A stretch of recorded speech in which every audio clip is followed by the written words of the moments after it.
ಇವಾಗ ಏನಾಗಿದೆ that is the online verification ಅಂದ್ರೆ ಕ್ಲಾಸ್ ಎ ಯಾರು ಕ್ಲೇಮ್ ಮಾಡಿದಿರಾ ನಿಮಗೆ offline verification all over Karnataka ಆಗಲ್ಲ. ನಾನು ಕನ್ಫರ್ಮ್ ಮಾಡಿ ಮಾತಾಡ್ತಾ ಇದ್ದೀನಿ, ಕೆ ಆಫೀಷಿಯಲ್ ಮಾತಾಡ್ತಾ ಇದ್ದೀನಿ. ಈ ಸಲ ಸಿಂಪ್ಲೈಸ್ ಮಾಡಿದ್ದಾರೆ ಪ್ರೊಸೆಸ್. ಹಲೋ ನಮಸ್ಕಾರ, ವೆಲ್ಕಮ್ ಬ್ಯಾಕ್, ವೆಲ್ಕಮ್ ಟು ನಮ್ಮ channel. So dear DCT diploma students, ಇವೆಲ್ಲ ನೀವು ಡಾಕ್ಯುಮೆಂಟ್ ವೆರಿಫಿಕೇಶನ್ಗೆ ಈಗರಾಗಿ ವೆಯ್ಟ್ ಮಾಡ್ತಾ ಇದ್ದೀರಾ. ಸೊ ಪರ್ಟಿಕ್ಯುಲರ್ಲಿ ಕ್ಲಾಸ್ ಎ ಸ್ಟೂಡೆಂಟ್ಸ್ಗೆ ಒಂದು ಇಂಪಾರ್ಟೆಂಟ್ ಅಪ್ಡೇಟ್ ಜೊತೆ ಬಂದಿದ್ದೀನಿ ವಿತ್ ಪ್ರೂಫ್. ನಾನು ನಿಮಗೆ ಇಲಿಸ್ಟ್ರೇಟ್ ಮಾಡ್ತೀನಿ. ನಿಮಗೆ ಖುಷಿ ಆಗುವಂತ ವಿಚಾರ ಎಕ್ಸಾಕ್ಟ್ಲಿ ಏನು ಅಂತಂದ್ರೆ, ನಿನ್ನೆ ಒಂದು ವಿಡಿಯೋ ಮಾಡಿದ್ದೆ document verification for all the students ಅನ್ಬಿಟ್ಟು, ಯಾವ ಡಾಕ್ಯುಮೆಂಟ್ಸ್ ತಗೊಂಡು ಹೋಗ್ಬೇಕು ಎಲ್ಲ ಅದ್ರ ಬಗ್ಗೆ ಡೀಟೇಲ್ಸ್ ಹೇಳಿದ್ದೆ. ಸೊ ಇವಾಗ ಕ್ಲಾಸ್ ಬಿ ಇಂದ ಓ ವರ್ಗು 15th, 16th ಮತ್ತೆ 17th July KA Malleshwaram visit ಮಾಡಬೇಕು ಅಂತ ಹೇಳಿದ್ರು.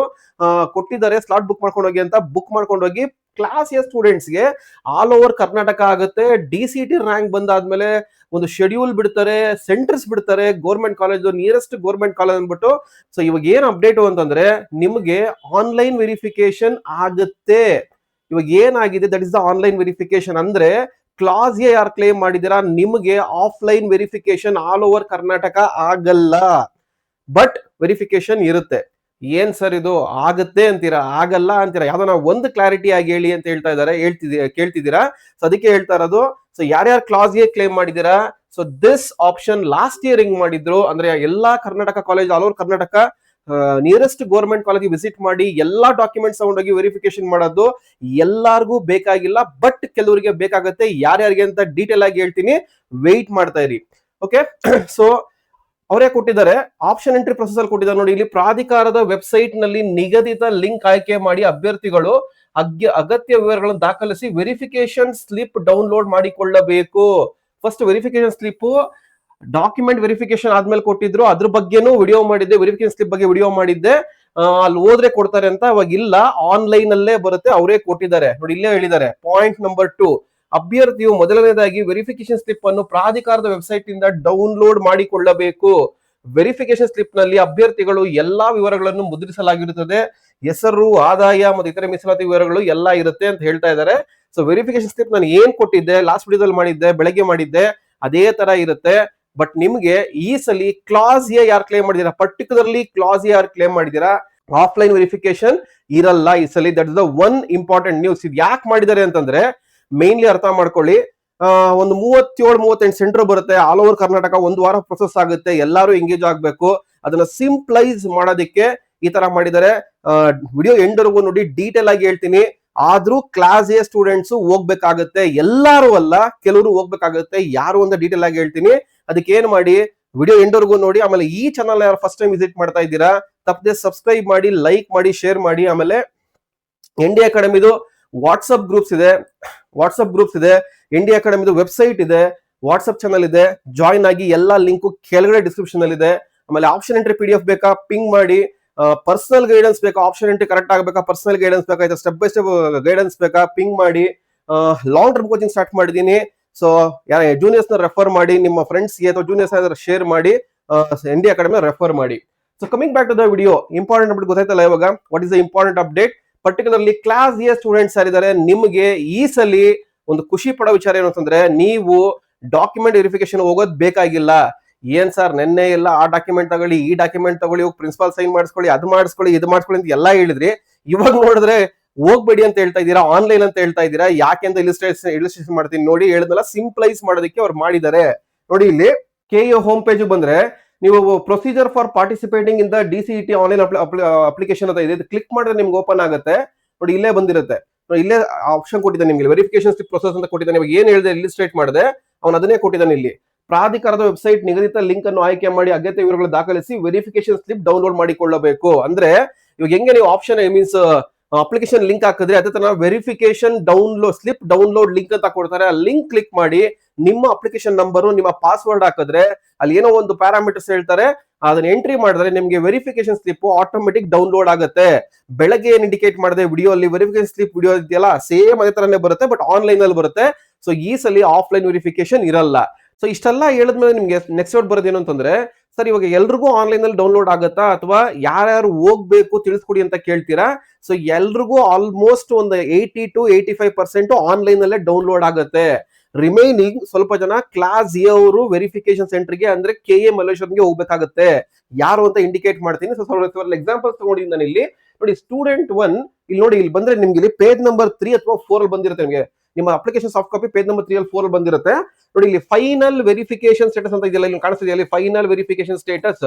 ಸೊ ಇಲ್ಲಿ ಬಂದಾಗ ನಿಮಗೆ ನೋಡಿ, ಇಲ್ಲಿ ಫೈನಲ್ ವೆರಿಫಿಕೇಶನ್ ಸ್ಟೇಟಸ್ ಅನ್ನೋದು ವೆರಿಫೈಡ್ ಅಂತ ಬಂದಿದೆ. ವೆರಿಫೈಡ್ ಅಂತಂದ್ರೆ ನಿಮ್ಮ ಅಪ್ಲಿಕೇಶನ್ ಅಕ್ಸೆಪ್ಟ್ ಆಗಿದೆ. ಇದು ಯಾರಿಗೆ ಬರುತ್ತೆ ಅಂದ್ರೆ ನೋಡಿ, ಇಲ್ಲಿ ಇದು mainly 1 2 3 4 5 6 7 candidate should study a minimum period of 7 years ಅಂತ ಇದೆ. ಸೊ ಇಲ್ಲಿ ಸ್ಟಾಟ್ಸ್ ನಂಬರ್ ಸ್ಟಾರ್ಟಿಂಗ್ ಅಪ್ಲಿಕೇಶನ್ ಹಾಕ್ಬೇಕಾದ್ರೆ ಸ್ಟಾಟ್ಸ್ ನಂಬರ್ ತಗೊಂಡಿತ್ತು. ಆ ಸ್ಟಾಟ್ಸ್ ನಂಬರ್ ಎಂಟ್ರಿ ಮಾಡಿದ ತಕ್ಷಣ ಆಟೋಮೆಟಿಕಲಿ ವೆರಿಫೈಡ್ ಅಂತ ಬಂತು. ರಿಮೈನಿಂಗ್ ಮ್ಯಾನ್ಯುಯಲ್ ಎಂಟ್ರಿ ಆಗಿದೆ, ಅವ್ರದ್ದು ನಾಟ್ ವೆರಿಫೈಡ್ ಅಂತ ಬಂದಿದೆ. ಸೊ ಅದಕ್ಕೆ ಬೇಕಾಗಿರೋದು 7 years ಅಷ್ಟೇ. Because as per KA student class A claim ಮಾಡ್ತಾ ಇದ್ದಾನೆ ಅಂದ್ರೆ ಮಿನಿಮಮ್ ಪೀರಿಯಡ್ ಆಫ್ 7 years ಓದಿರ್ಬೇಕು ಕರ್ನಾಟಕದಲ್ಲಿ. ನೋಡಿ 7 years ಆಗಿದೆ. 1 2 3 4 5 6 7 ಹೆನ್ಸ್ ಇಂಥ ಕ್ಯಾಂಡಿಡೇಟ್ಸ್ ಹೋಗೋದ್ ಬೇಕಾಗಿಲ್ಲ. ಸೊ ನಿಮ್ಗೆ ಡಾಕ್ಯುಮೆಂಟ್ ವೆರಿಫಿಕೇಶನ್ ಸ್ಲಿಪ್ ಬಂದಾಗ ಎಲ್ಲ ಡಾಕ್ಯುಮೆಂಟ್ಸ್ ಕರೆಕ್ಟ್ ಆಗಿದ್ರೆ, ಅಕ್ಸೆಪ್ಟ್ ಆಗಿದ್ರೆ ವೆರಿಫಿಕೇಶನ್ ನೋಡಿ, ಇಲ್ಲಿ ಪೇಜ್ ನಂಬರ್ 3 ಅಲ್ಲಿ ನಿಮ್ಗೆ ವೆರಿಫೈಡ್ ಅಂತ ಬಂದಿತ್ತು ಅಂದ್ರೆ ನಿಮ್ಮ ಡಾಕ್ಯುಮೆಂಟ್ ವೆರಿಫಿಕೇಶನ್ ಸ್ಲಿಪ್ ಡೌನ್ಲೋಡ್ ಆಗುತ್ತೆ. ಇಲ್ಲ ಅಂತಂದ್ರೆ ಶುಡ್ ವಿಸಿಟ್ ಟು KE ಅಂತ ಬರುತ್ತೆ. ಆ ಟೈಮಲ್ಲಿ ಅಪ್ಲೋಡ್ ಮಾಡ್ತೀನಿ, ವೆಯ್ಟ್ ಮಾಡಿ, ಅದಕ್ಕೆ ರಿಸಲ್ಟ್ ಬರಬೇಕು. ಇವಾಗ ಸೆಕೆಂಡ್ ಎಕ್ಸಾಂಪಲ್ ತಗೊಂಡ್ರೆ ಯಾರು ಹೋಗ್ಬೇಕು ಸರ್ ಅಂತ ತಗೊಂಡ್ರೆ ನೋಡಿ, ಇಲ್ಲಿ ಪೇಜ್ ನಂಬರ್ 3 ಇದು ಸ್ಟೂಡೆಂಟ್ ನಂಬರ್ 2 ಅಂತ ತಗೊಂಡ್ರೆ ನೋಡಿ, ಇಲ್ಲಿ ಪೆಂಡಿಂಗ್ ಅಂತ ಬಂದಿದೆ. ನೋಡಿ ಇಲ್ಲಿ ಪೇಜ್ ನಂಬರ್ ಸೇಮ್ 3 ತಗೊಂಡ್ರೆ ನೋಡಿ, ಇಲ್ಲಿ ಪೆಂಡಿಂಗ್ ಅಂತ ಬಂದೆ. ನೋಡಿ ಇಲ್ಲಿ ಪೆಂಡಿಂಗ್ ಅಂತ ಬಂದಿದೆ. ನೋಡಿ ಇಲ್ಲಿ ಪೆಂಡಿಂಗ್ ಅಂತ ಬಂದಿದೆ. ಯಾಕೆ ಪೆಂಡಿಂಗ್ ಅಂತ ಬಂದಿದೆ ಅಂದ್ರೆ ನೋಡಿ, ಇಲ್ಲಿ ಫೈನಲ್ ವೆರಿಫಿಕೇಶನ್ ಸ್ಟೇಟಸ್ ನೋಡಿ, ಫೈನಲ್ ವೆರಿಫಿಕೇಶನ್ ಸ್ಟೇಟಸ್ ಪೆಂಡಿಂಗ್ ಅಂತ ಬಂದಿದೆ. ಸೊ ಇಂಥವ್ರು ಹೋಗ್ಬೇಕಾಗುತ್ತೆ KEAಗೆ. ಎಲ್ಲಾ ಡಾಕ್ಯುಮೆಂಟ್ಸ್ ತಗೊಂಡು, ನಾನು ಏನ್ ವಿಡಿಯೋ ಮಾಡಿದೆ ಬೆಳಗ್ಗೆ, ವಾಟ್ ಆರ್ ಡಾಕ್ಯುಮೆಂಟ್ಸ್ ಇಟ್ಕೊಂಡ್ಬಿಟ್ಟು ಅದೆಲ್ಲಾ ಡಾಕ್ಯುಮೆಂಟ್ಸ್ ತಗೊಂಡು ಸೈನ್ ಮಾಡಿಸ್ಕೊಂಡು ಅಟೆಸ್ಟ್ ಮಾಡಿಸ್ಕೊಂಡು ಹೋಗ್ಬೇಕಾಗತ್ತೆ. ಆಮೇಲೆ ಇಲ್ಲಿ ಈ ಸಲ ಅಪ್ಲಿಕೇಶನ್ಗೆ ಸೈನ್ ಮಾಡೋದು ಬೇಕಾಗಿಲ್ಲ ಅನ್ಸುತ್ತೆ ಪ್ರಿನ್ಸಿಪಲ್ದು. ಓಕೆ, ಪರ್ಟಿಕ್ಯುಲರ್ಲಿ ಯಾರು ಬರಲ್ಲ ಅವ್ರು ಮಾತ್ರ ಹೋಗ್ಬೇಕಾಗತ್ತೆ. ಸೊ ಅಂತವ್ರು ಮಾತ್ರ ಮಾಡಿಸ್ಕೊಳ್ಳಿಲ್ಲ ಅಂದ್ರೆ ಓಕೆ, ನೋ ಇಶ್ಯೂ, ತಗೊಂಡೋಗಿ ಕೊಡಿ. Okay, no issue that one. Okay, ಅದ್ರ ಹೇಳಿದ್ದೆ ಅದನ್ನ, ಪ್ರಿನ್ಸಿಪಲ್ ಸೈನ್ ಬೇಕು ಅಪ್ಲಿಕೇಶನ್ ಕಾಪಿಲಿ. ಇವಾಗ ಹೋಗೋದೇ ಇಲ್ಲ ಅಂದ್ಮೇಲೆ ಅವ್ರು ಪ್ರಾಬಲಿ ಕೆಲವು ಕಾಲೇಜಲ್ಲಿ ಮಾಡಲ್ಲ.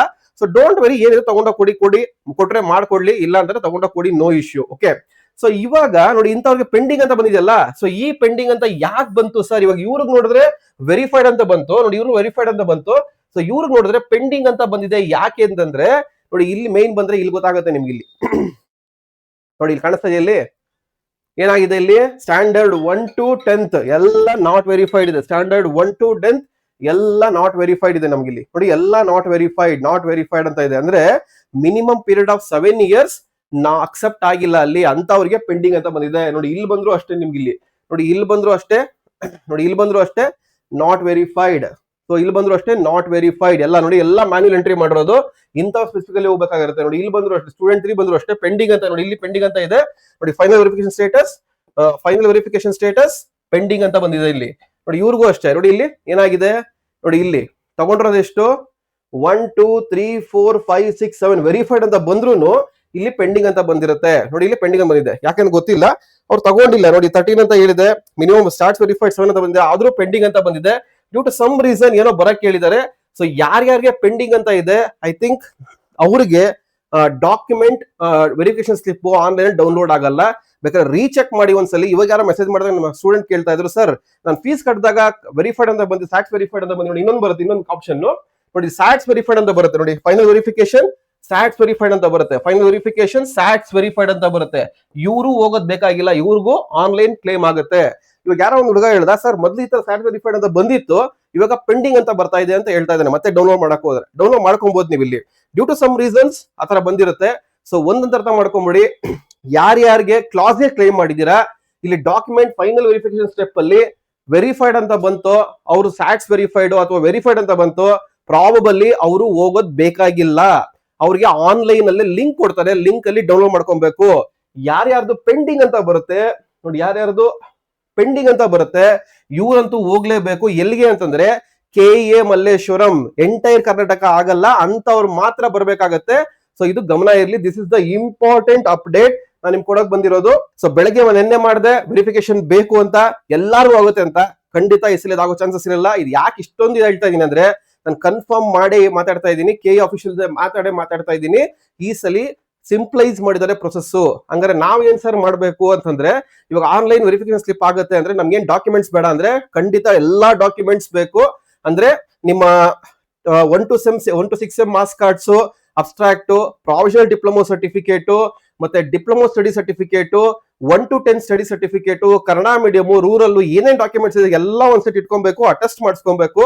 ಡೈರೆಕ್ಟ್ ಆಗಿ ಆಪ್ಷನ್ ಎಂಟ್ರಿ ಆದ್ಮೇಲೆ ನೀವು ಕಾಲೇಜ್ಗೆ ಹೋಗಿ ಆ ಡಾಕ್ಯುಮೆಂಟ್ಸ್ ನ ಕೊಡ್ಬೇಕಾಗತ್ತೆ, ಕಾಲೇಜಲ್ಲಿ ಬೇಕಾಗತ್ತೆ. ಸೊ ಬೇಕಾಗತ್ತೆ, ಅದಕ್ಕೆ ಅರ್ಥ ಮಾಡ್ಕೊಳ್ಳಿ. ಸೊ ಯಾರ್ಯಾರು ಕ್ಲಾಸ್ ಎ ಕ್ಲೈಮ್ ಮಾಡಿ ಪೆಂಡಿಂಗ್ ಅಂತ ಬಂದಿದೆ, ಡಾಕ್ಯುಮೆಂಟ್ ವೆರಿಫಿಕೇಶನ್ ಸ್ಲಿಪ್ ಬರಲ್ವೋ ಅಂತ ಅವರು ಕೆಗೆ ಹೋಗ್ಬೇಕಾಗತ್ತೆ. ಸೊ ನೀವು ರೆಡಿ ಮಾಡ್ಕೊಳ್ಳಿ, ಎಲ್ಲರೂ ರೆಡಿ ಮಾಡ್ಕೊಬೇಕು. ಬಟ್ ಏನು ಅಂದ್ರೆ ಈ ಸಲ ಮ್ಯಾಕ್ಸಿಮಮ್ ಆನ್ಲೈನ್ ವೆರಿಫಿಕೇಶನ್ ಇರುತ್ತೆ, ಆಫ್ಲೈನ್ ವೆರಿಫಿಕೇಶನ್ ಇರಲ್ಲ throughout Karnataka. And this is the good news. Okay, so video ಇಷ್ಟ ತಪ್ಪದೆ ಒಂದು ಲೈಕ್ ಬಟನ್ ಪ್ರೆಸ್ ಮಾಡಿ. ಅದೇ ತರ ಆಪ್ಷನ್ ಎಂಟ್ರಿ PDF ಬಗ್ಗೆ ಹೇಳ್ತಾ ಇದ್ದೆ, ಸುಮಾರು ಸಲ ಹೇಳ್ತಾ ಇದ್ದೀನಿ, ತುಂಬಾ ಜನ ನೆಗ್ಲೆಕ್ಟ್ ಮಾಡ್ತಾ ಇದ್ದೀರಾ. ನಿಮ್ಮ ರ್ಯಾಂಕಿಂಗ್ ಬಂದಾದ್ಮೇಲೆ ಕಾಂಟ್ಯಾಕ್ಟ್ ಮಾಡಿ. ನಿಮ್ಮ ರ್ಯಾಂಕಿಂಗ್ಗೆ ನೀವು ಕೇಳೋ ಪ್ಲೇಸ್ ಅಲ್ಲಿ, ನೀವು ಕೇಳೋ ಬ್ರಾಂಚಸ್ ಅಲ್ಲಿ ಯಾವ ಕಾಲೇಜ್ ಬರ್ತದೆ ಒಂದು ವ್ಯೂ ಕೊಡ್ತೀನಿ. ಅದು ಬೇಕಾ ಚಾರ್ಜಸ್ ಇರುತ್ತೆ, ಪಿಂಗ್ ಮಾಡಿ. ಪರ್ಸನಲ್ ಗೈಡೆನ್ಸ್ ಬೇಕಾ, ಸಪೋರ್ಟ್ ಕೊಡ್ತೀನಿ, ಪಿಂಗ್ ಮಾಡಿ. ಆಮೇಲೆ ಲಾಂಗ್ ಟರ್ಮ್ ಕೋಚಿಂಗ್ ಸ್ಟಾರ್ಟ್ ಆಗ್ತಾ ಇದೆ 17th ಜುಲೈಯಿಂದ. ನಿಮ್ಮ ಜೂನಿಯರ್ಸ್ ರೆಫರ್ ಮಾಡಿ ಇಂಡಿಯಾ ಅಕಾಡೆಮಿಗೆ. ಈ ಸಲ ಒಳ್ಳೆ ರ್ಯಾಂಕ್ ಎಕ್ಸ್ಪೆಕ್ಟ್ ಮಾಡ್ತಾ ಇದ್ದೀನಿ, ಬಂದ ತಕ್ಷಣ ಅದನ್ನು ಪ್ರಮೋಟ್ ಮಾಡ್ತೀನಿ. So keep supporting India academy. Thanks for watching the video.